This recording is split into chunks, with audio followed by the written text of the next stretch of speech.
Hello. So today I want to talk about how to add more steps and more movement into your life without adding extra workouts. And before I get started, I think it's really important to chat about why does step count matter? Why does movement in general matter? We all know that if you're trying to lose weight, exercise is definitely important. But why is movement important? And why should we be trying to get in more movement? So before I share my ideas, I want to talk about how our bodies burn calories. And to rewind even further, I want to remind you that in order to lose weight, you must create a calorie deficit. And that happens by either burning more calories than you consume through what you eat and drink, or by eating less calories than your body burns, also by what you eat and drink. So calorie deficit is required in order to lose weight. So it's imperative if you want to create a calorie deficit to understand how your body burns calories. And I feel like the obvious answer for all of us is by doing more workouts. But research suggests that the organized workouts that we do only account for about 10% of the entire calories that our body burns throughout the day and throughout the week. So what happens with the other 90% of the calories we burn? Where does that come from? So first of all, about 60% of the calories that we burn come from our basal metabolic rate. And what that is those are calories that our body burns at rest. The calories that we need to burn simply to live and to thrive. Now, next up, 20% of our calories come from something called NEAT, which is non-exercise activity thermogenesis. And those are calories that we burn moving throughout the day. So simply walking, cleaning, cooking, gardening, showering, vacuuming, etc. All the movement that we do that is not an organized workout.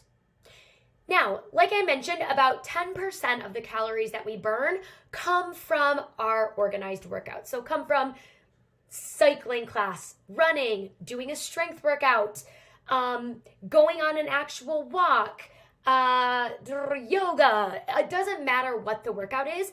Only about 10% of the calories that we burn come from those workouts. And then the last 10% of calories come from what we call the thermal effect of food.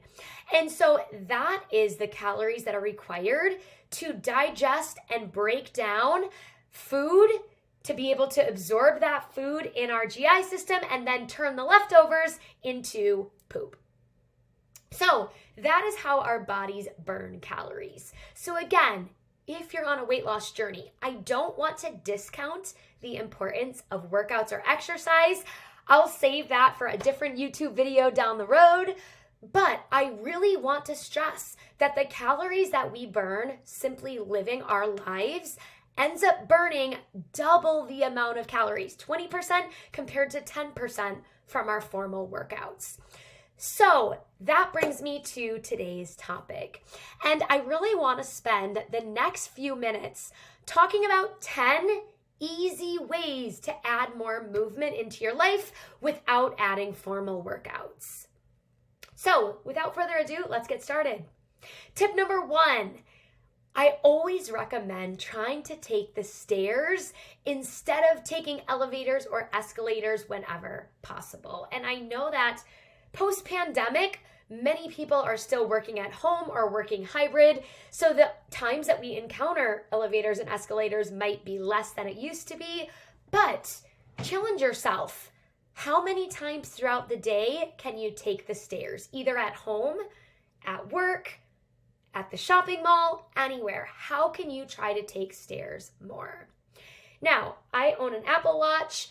I can't say about Fitbit or Garmin or anything else, but the Apple Watch will actually track how many flights of stairs you climb every day. So something that you could do if you'd like is challenge yourself. Set a step goal, or I should say a stair goal. Can you climb your stairs 5 times a day or 10 times a day, or any number that feels doable but slightly challenging for you to do?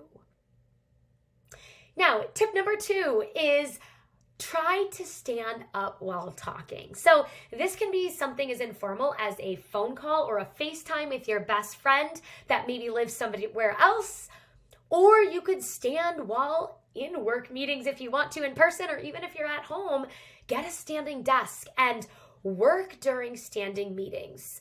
Simply standing up, again, requires muscles to engage differently. You end up fidgeting, you end up moving so much more than you would if you were sitting down. Tip number 3, building upon what I just said, use a standing desk. So many employers these days are really trying to have their employees lead healthier lives. So if you're in an office, talk to HR. Is it possible to get a desk that rises and lowers? If you're at home, can you get a standing desk and get an under the desk walking pad?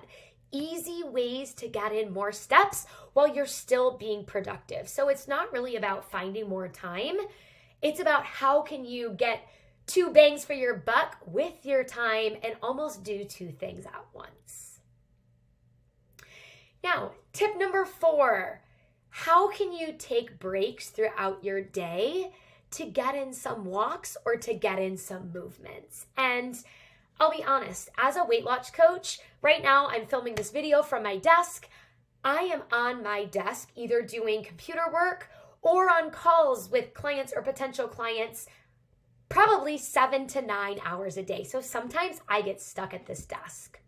But something that I try to do is I set a reminder in my calendar to get up every single hour. And again, just do 1 lap around my house. It's nothing crazy. It doesn't take anything more than 2 or 3 minutes, but it simply gets the blood pumping and gets more movement than if I were to sit for 8 hours continuously. So how can you get creative and really try to add shorter, digestible, but doable walks throughout your day? Now, tip number 5, can you challenge yourself sometime over the next week to park in the furthest away parking spot from the door wherever it is that you're going? So maybe you're going into the office. Maybe you're going to the grocery store. Maybe you're going to pick up your child at school or at daycare. Maybe you're meeting a friend from dinner. How can you find the furthest away parking spot possible from the door and park there? And obviously you're going to have to get more steps simply walking into the building and then back out of your car. Now, here we go. Tip number 6, habit stacking. So this is one of my favorite ideas because, again, I love the idea of working smarter, not necessarily harder. So with habit stacking, what you're going to do, I want you to choose one habit that happens pretty consistently throughout your day or throughout your week. So maybe it's every time coffee is brewing in your Keurig, or every time you use the restroom, or every time that you're cooking dinner. And how can you pair that with a simple, doable movement? So maybe you are making coffee every morning. Maybe you're going to grab the gallon of milk, and holding that gallon of milk, you're going to do 5 bicep curls while your coffee is brewing. Or let's use the example of every time you use the restroom. Before you go in the restroom, or once you're in the stall if you're at work, can you challenge yourself to do 5 squats? Or can you challenge yourself to take the long route if you're at work getting to the bathroom? Again, not necessarily the shortest, most efficient route, but taking the long way there, helping you get in more movement. Or again, let's use the making dinner example. Instead of just making dinner, we have an island in our kitchen. Can I challenge myself that every time I cook dinner, I'm going to walk a lap around the island 10 different times? So those are just meant to spark some ideas. I do want to stress that there is no right or wrong answer for how you choose to get your movement in or what habit you're going to stack that movement with.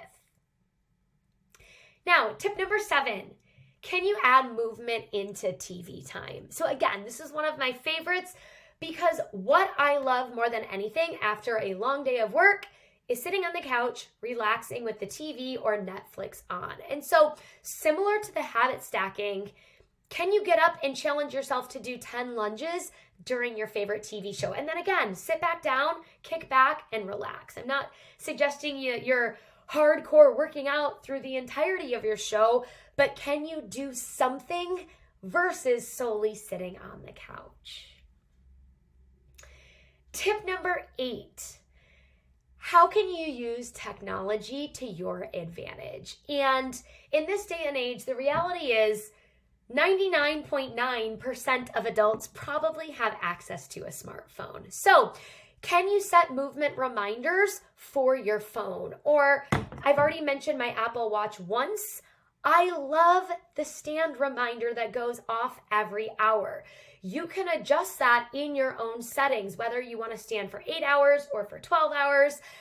Use that reminder, and when it comes off, try not to ignore it and use that as the gentle nudge to get up and to get in 30 seconds to 60 seconds of movement. So again, I'm not talking about a 10-minute or a 30-minute workout.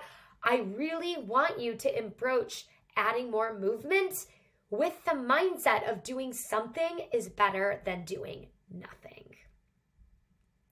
Now, tip number 9. Incorporate more active hobbies. So I'm almost embarrassed or ashamed to admit that I have never played this yet because I feel like it's totally the cool thing or like the hype thing to do right now. It's on my bucket list. I just haven't had the chance to try it yet. But pickleball is a new, hot, fun, active sport that so many people are playing. And don't get me wrong, one of these days I will jump on the pickleball bandwagon. But tip number 9, how can you incorporate more active hobbies into your life? So, like I mentioned, one of my favorite hobbies, I will be honest, I love watching TV. I do. I love reading. But are there different hobbies that I could incorporate? Like I told you, I want to try pickleball. I do love skiing in the wintertime. I love playing golf in the summer times. Heck, I like going outside when the weather's beautiful and just getting in more walks. So I really encourage you to challenge yourself and find some sort of active hobby that includes some movement that you enjoy doing, that you feel you can do consistency over time, long term. And then last but not least, tip number 10. Can you try to find some more active social events that you can do with family and friends? So I'm going to be honest. So much of my social time with my loved ones does revolve around eating and drinking. And again, I'll save my tips for how to be healthy at those events for a different video. But are there ways that you can get creative? And can you challenge your family or friends to go play putt-putt? Can you take a walk with your family and friends or meet in a beautiful park or somewhere where maybe the scenery is a little bit different, or find a museum that you can walk through, or like I mentioned, play pickleball with your loved ones? Can you go on a family bike ride? What can you do? Really challenge yourself. Think outside of the box. What are some ways that you can be social, which is great for our physical health and more importantly for our mental health? But how can you do that while also adding movement into your life? So if you have any questions on these, drop a comment below. I will be sure to personally respond to you. And do me a favor, if this video was helpful for you, please give me a like. It helps me grow. It helps you be able to share or to view more content that I share. And it also helps other people get access to my videos. So thank you for taking the time to watch, and we will talk more soon.